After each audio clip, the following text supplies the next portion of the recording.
Thanks to the support as a channel member, John Howell. Just a quick mention, and you've already had this today if you watch Non-League to Legend as well, so I apologise. Like I said on there, I'm not going to make a habit of bringing this up all the time, but it is new information that is awesome. If you are a YouTube premium subscriber, so if you currently pay YouTube to have the version of YouTube that doesn't have adverts and all that kind of stuff, YouTube Premium, they now have a thing within that where you can get one free channel membership a month as part of your YouTube Premium. So you can click the join button next to the subscribe button down there, support the channel, help me carry on doing all this lovely stuff, and it doesn't cost you anything to do. It's basically free money to give to your favourite creators. So if you have got YouTube Premium and you haven't used that yet, hit the join button. It should say you can support the channel for free. You can pick up to the $4.99 option. It lets you do the $4.99 level for free. So obviously do the more expensive one to help Kev out even more. And yeah, I'd really appreciate it if you have got YouTube Premium and you're not using it. I'd really appreciate you using it on me because I like me.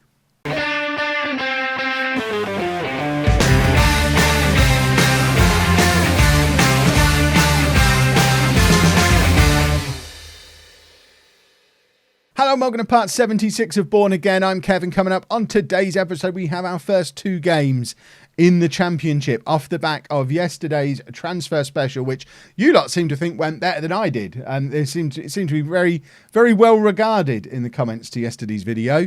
We have managed to stay within our budgets.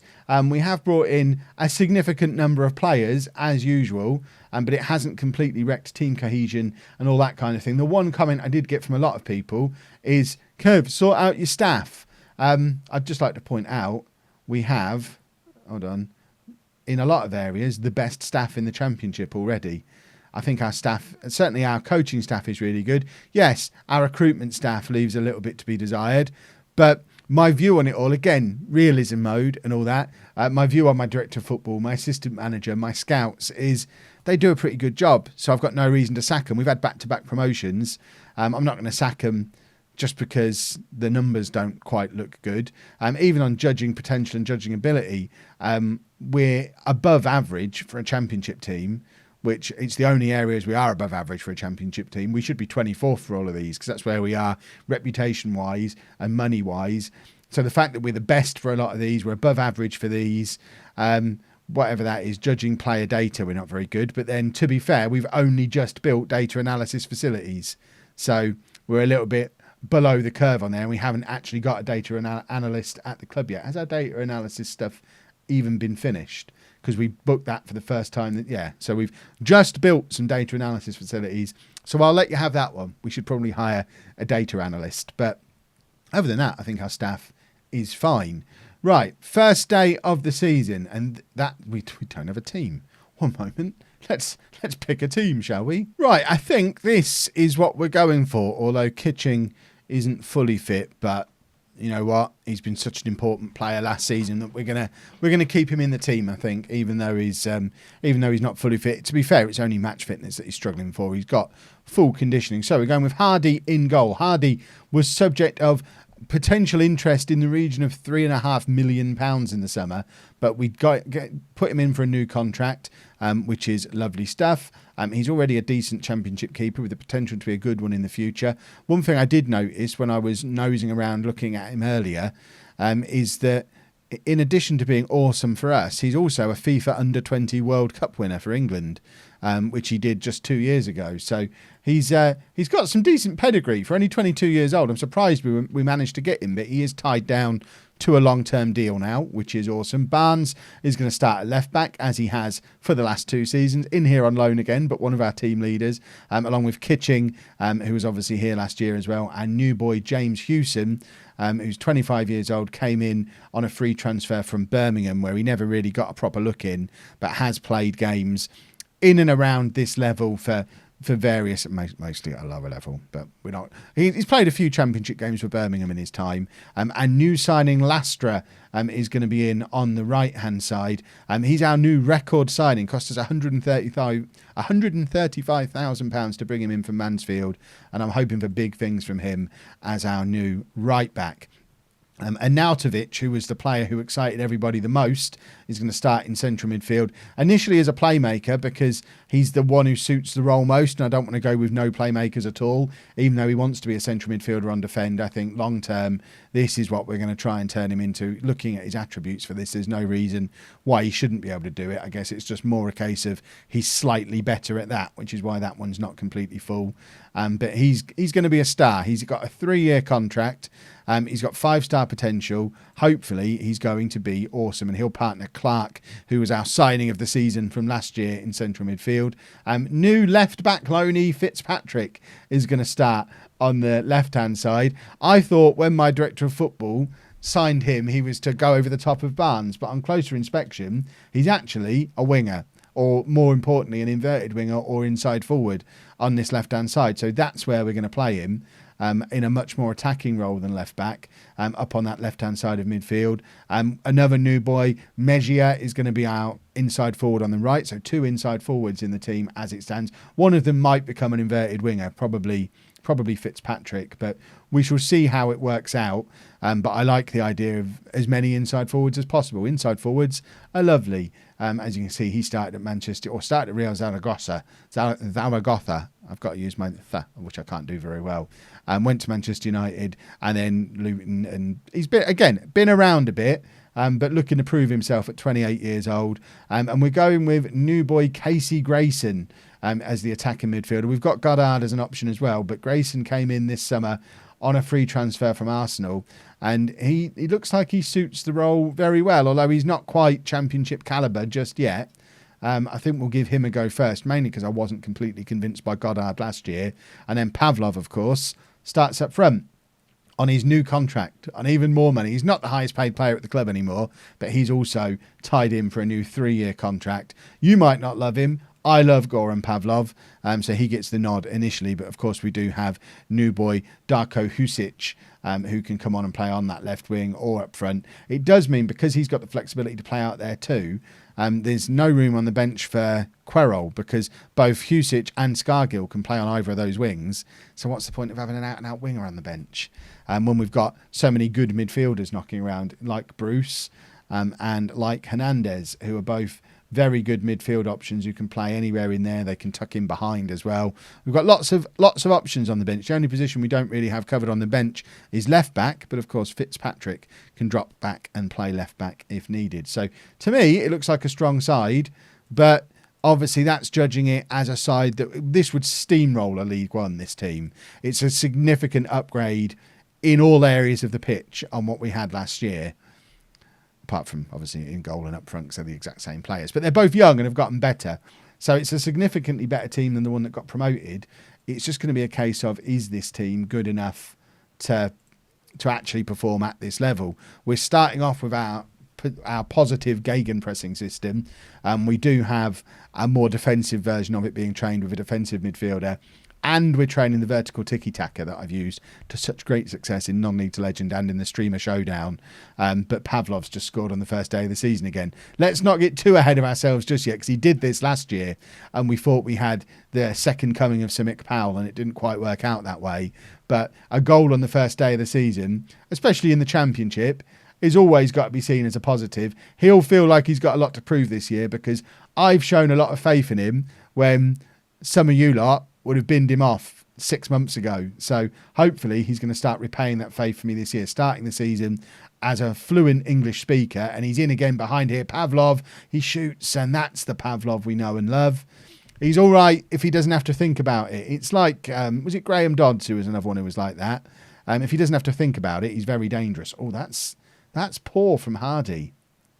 The hero of last season, and it's come at him very quickly there, but he's not really dealt with that. We're going to have a look at this from the other angle. Don't tell me Hardy's not going to look as great at this level, because that'll trouble me. But the Alan Hardy from last season saves that.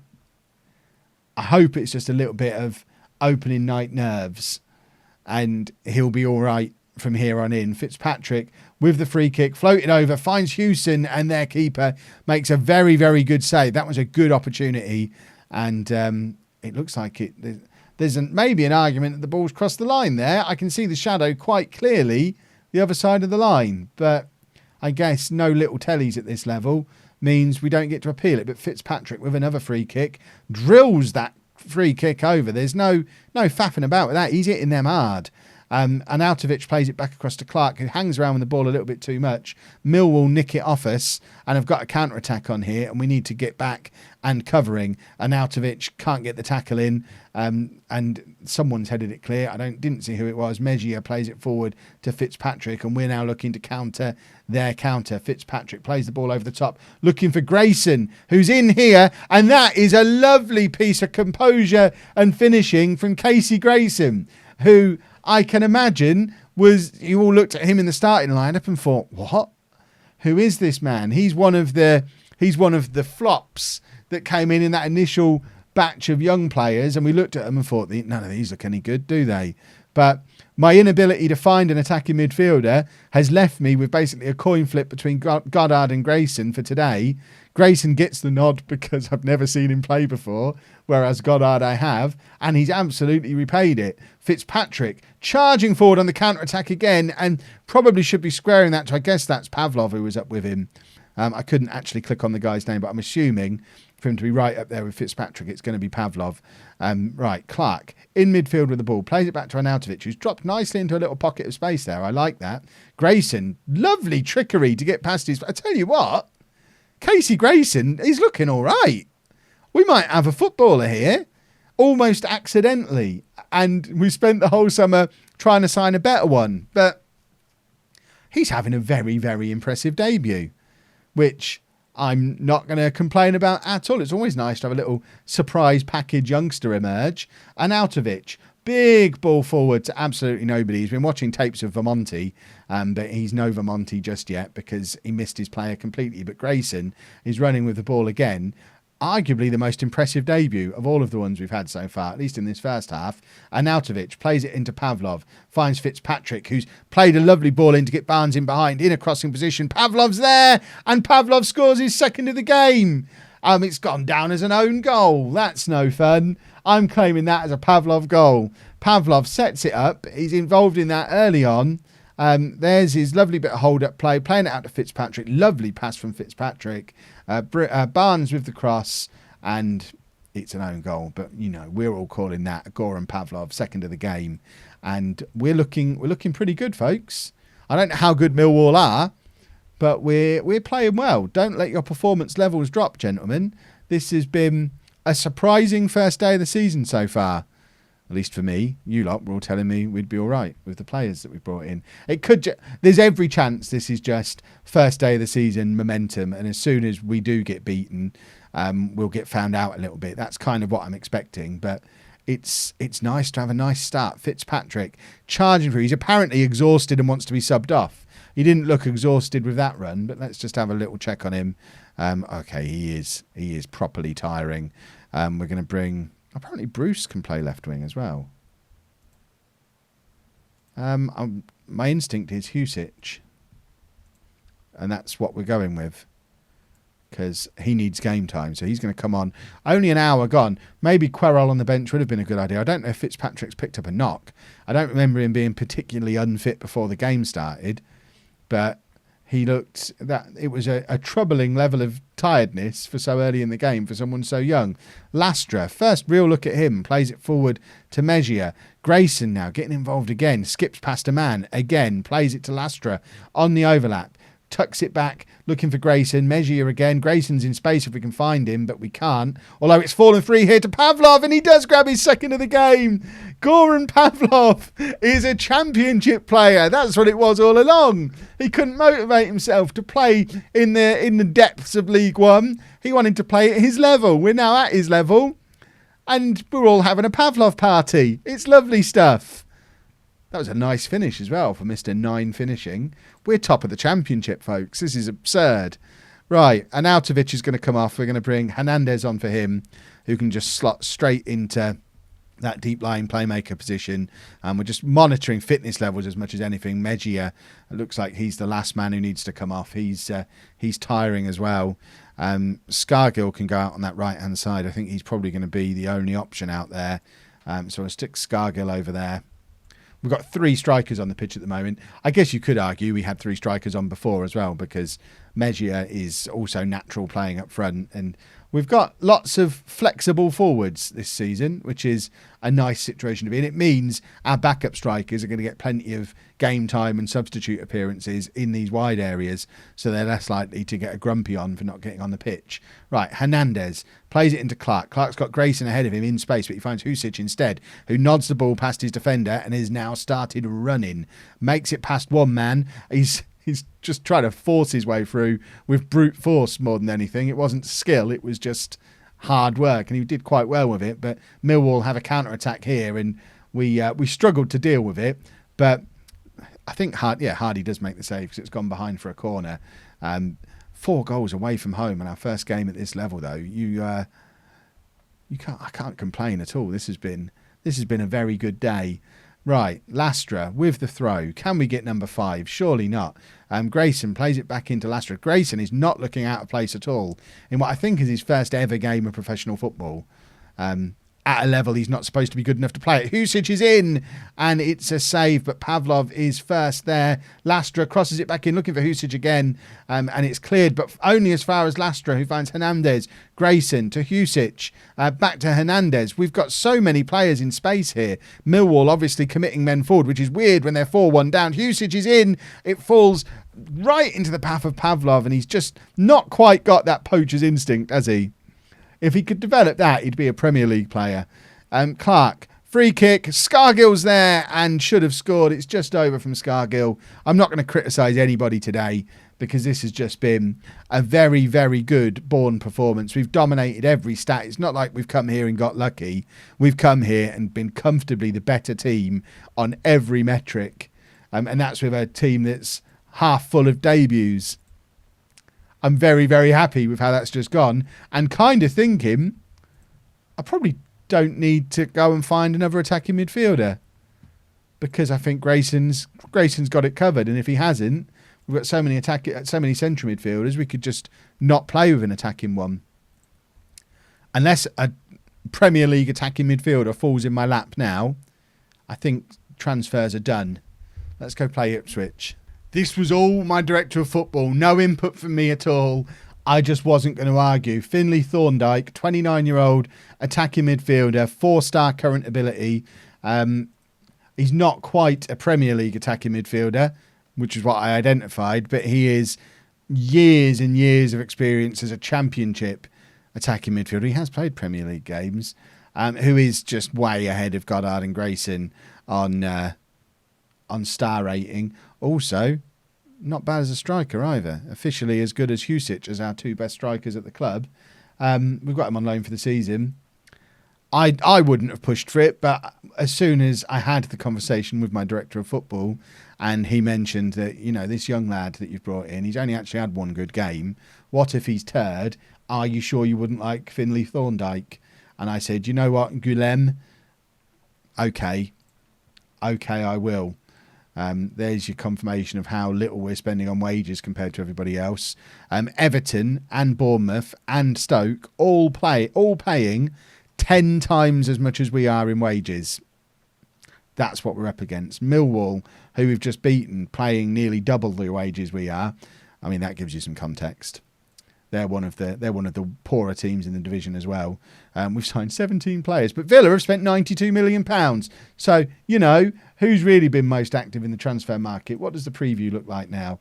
We're still predicted to finish 4th bottom, Millwall 2nd bottom. So, again, bit of context for what just happened on that first day of the season. Millwall finished 15th in the Championship last year, so punching above their weight a little bit, but expected to go down this year.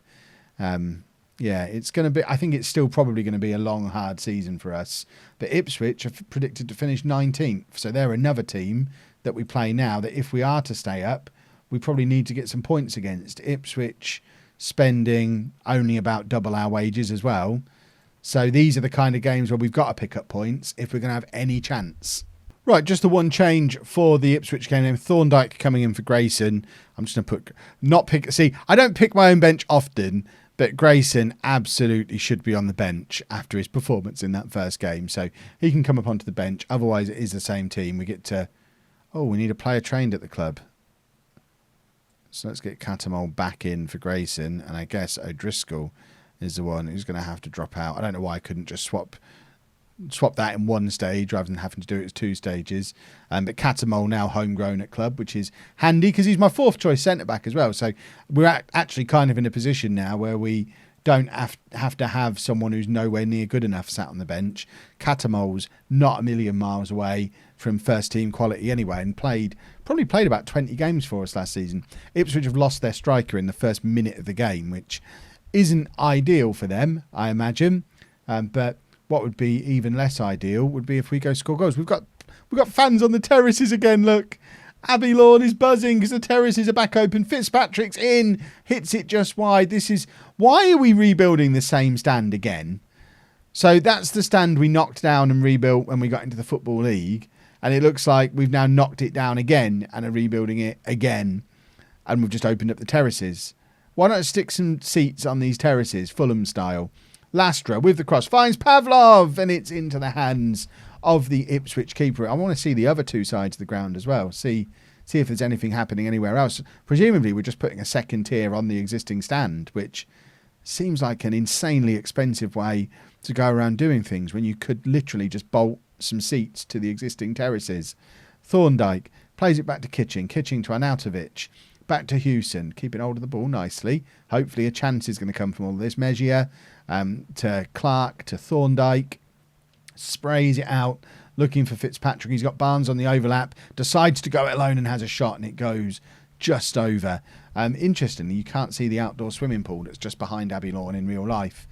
You can only see some trees. In fact, the outdoor pool, I think, would be behind, sort of in this corner, or it might be this corner, depending on which way round the ground is rotated. Either way, you can't see the outdoor pool, and that troubles me because it's a lovely pool, a lovely old pool where you can buy chips. It's a pool with a little hole in the wall next to it and a deep fat fryer, and you can buy chips and eat them in just your swimming costume. And any opportunity to eat chips with my shirt off in public, all for it.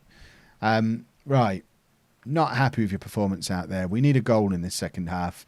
Because like I said, these are the kind of games where we need to pick up points because we're going to face the likes of Birmingham, West Brom, Derby, these big teams with big budgets and lots of fancy players, and they're going to beat us and we're not going to do very much about it. So the Kev ratio very much comes into play this year. Right, Barnes has picked up an injury, so Fitzpatrick is going to drop back and play left back, and then we're going to take off Barnes and bring on Husic again on that left-hand side. Gives him half an hour of game time, which is a positive because star rating wise he is still considered the best striker at the club, so he's looking for a way to force himself into the team past Pavlov, but obviously Pavlov currently the man in possession, not just because he scored 2 goals on the first day of the season, but that has a lot towards making the decision. Fitzpatrick on the overlap this time, playing as the more defensive left-sided player, and Mejia is there with his first goal for the club. It's a lovely header. Their keeper probably would have hoped to have done a little bit better, but thankfully, I'm not coaching their keeper, so I don't care. I hope the camera's going to show us a little bit of this side of the ground just to see if there's anything happening over there, or is it all just happening behind that goal? We can't see it from that angle. We need. Oh, can we? No, not quite. We need a different camera angle. We need to get down and taking a corner in this corner or something so we can see down there. Right, we are going to take off Thorndyke, who has had a really poor debut. Casey Grayson can come back on, who didn't deserve to be dropped in the first place, and he's now got his opportunity to cement himself in the team by coming on and having a better performance than Thorndyke. Although Thorndyke's not fit, so perhaps he should have been the one on the bench for today. And now for my final trick, I'm going to bring on Jake Bruce for his debut, so that I can give Husic the opportunity to go up front where he wants to be an advanced forward, and Bruce can just go out onto that left wing, play as the inside forward. It gives him a debut. It gives us a first chance to look at Husic as a striker, and that can be our final change of the game. There you go. So we have got fans on this side as well. So it is just behind that goal again that we're doing stuff. I'm interested to see what they put there, because it already was a full stand. And weirdly, we've supposedly got 700 seats in the ground at the moment. I can't see them. Can you see them? I don't think they exist, which is weird. But more importantly than anything to do with seats or attendances or anything like that, we've won our first 2 league games in the Championship, which that's 6 points towards the 50 that we'd be aiming for. That is huge start to the season. And now Barnes has picked up an injury and misses his next game, but we're not going to worry too much about that. Right, tomorrow we will be back somewhere around here. We'll play 5 or 6 games, probably have a bit of a reality check in some of them, West Brom, Derby, those kind of games. But looking at the next 6 games, I've got to believe 6 to 8 points. You're looking at home games. The home game against McDonald's has got to be 3 points, surely. Barnsley and Press. Okay, maybe 6, maybe 5 to 6 points from these next 6 games. If we're still above the Kev ratio at Christmas, then we're happy. And if you don't know what the Kev ratio is, someone else in the chat will no doubt explain it to you. It's not a chat, it's comments. I spend too much time on Twitch these days, clearly, twitch.tv/LOLLUJO. If you've enjoyed that, do one of them. Leave a thumbs up, that would be lovely. Subscribe to the channel for daily Football Manager videos. And thank you very much for watching.